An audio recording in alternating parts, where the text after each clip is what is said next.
Olá pessoal, sejam bem-vindos a mais um vídeo aqui do canal Plataforma Moretti. Aqui são apresentados assuntos referentes à energia na agricultura. Eu sou a Caroline Matos, acadêmica de agronomia da Universidade Federal do Paraná, e hoje eu vou abordar com vocês de maneira geral o tema compensação de energia reativa com capacitores. Começando com as considerações gerais, nós temos dois marcos legais importantes. O primeiro deles é nos anos 70, que estabelece faturamento de energia reativa indutiva excedente, limita o fornecimento de energia reativa para cosseno φ maior ou igual a 0,85 e estabelece a avaliação do fator de potência de período mensal. O segundo marco importante é nos anos 90, onde aumenta o cosseno φ de 0,85 para 0,92. Estabelece o faturamento de energia reativa capacitiva excedente e a avaliação do fator de potência deixa de ser mensal e passa para horário. A energia reativa capacitiva é medida das 0 às 6 horas e a indutiva das 6 às 24 horas. E para se entender melhor a compensação de energia reativa, nós precisamos saber os conceitos sobre potência ativa e reativa. Os equipamentos eles podem consumir tanto potência ativa ou potência reativa. Consomem potência ativa somente os equipamentos que possuem resistência, como exemplo, chuveiros, lâmpadas incandescentes, ferro elétrico.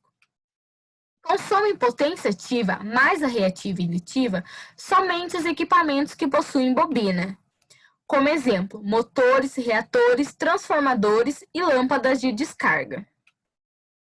E a potência ativa ela é sempre consumida na execução do trabalho. Já a reativa e indutiva não produz trabalho e fica circulando entre a carga e a fonte de alimentação, ocupando um espaço no sistema elétrico. É aí que entra o fator de potência, que nos indica o quanto de potência total fornecida é efetivamente utilizado como potência ativa.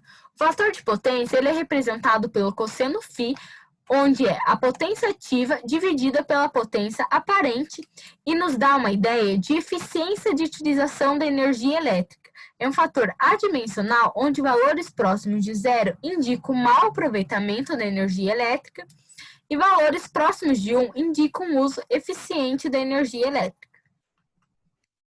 E nós temos diversos inconvenientes desse excedente reativo. Baixos valores dos fatores de potência proporcionam aumento na corrente total que circula nas redes de distribuição de energia elétrica da concessionária, sobrecarrega as subestações, linhas de transmissão e distribuição e prejudica a estabilidade e as condições de aproveitamento dos sistemas elétricos. E esses inconvenientes podem ser perdas na rede. A redução nas perdas de rede de energia elétrica com a correção do cosseno φ, ela pode ser determinada pela seguinte equação, que é 1 menos o fator de potência inicial dividido pelo fator de potência final multiplicado por 100, que nos dá a redução de perdas em porcentagem. Como vocês podem ver aqui no gráfico, valores de cosseno φ próximos de 1, nós temos perda baixa, e conforme se aumenta o fator de potência para próximo de zero, as perdas aumentam de maneira considerável. Um segundo inconveniente é a queda de tensão, que ela ocasiona a interrupção do fornecimento de energia elétrica, sobrecarrega certos elementos na rede, diminui a intensidade luminosa nas lâmpadas e aumenta a corrente de motores.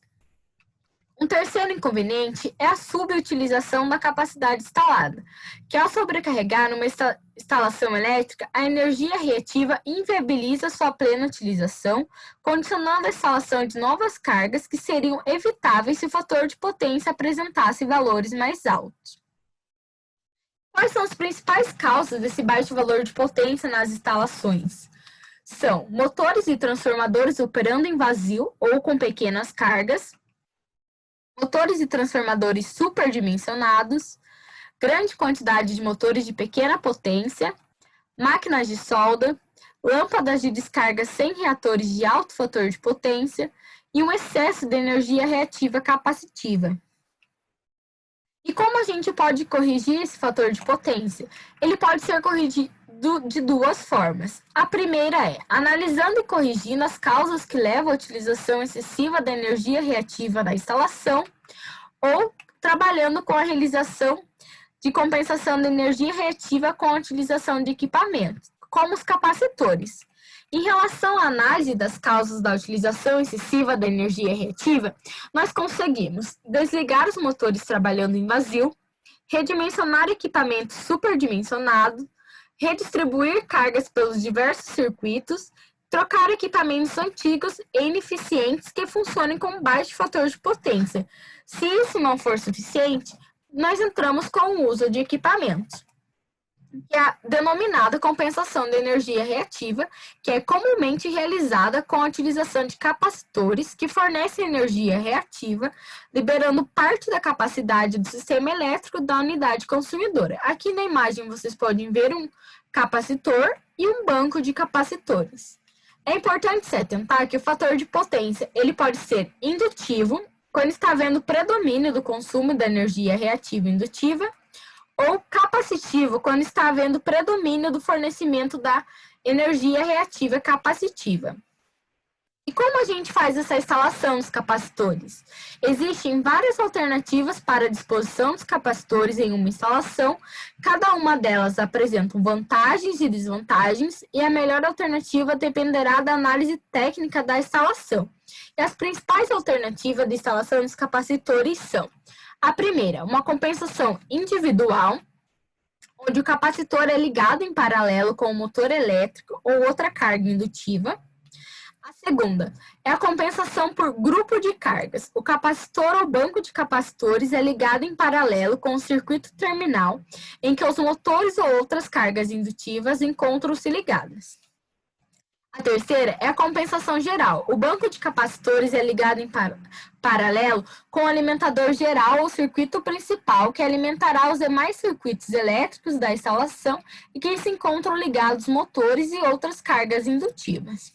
E uma quarta forma de instalação é a compensação de alta tensão, onde o banco de capacitores é instalado em paralelo na entrada de energia de alta tensão, e ele pode ser realizado apenas pela concessionária de energia elétrica.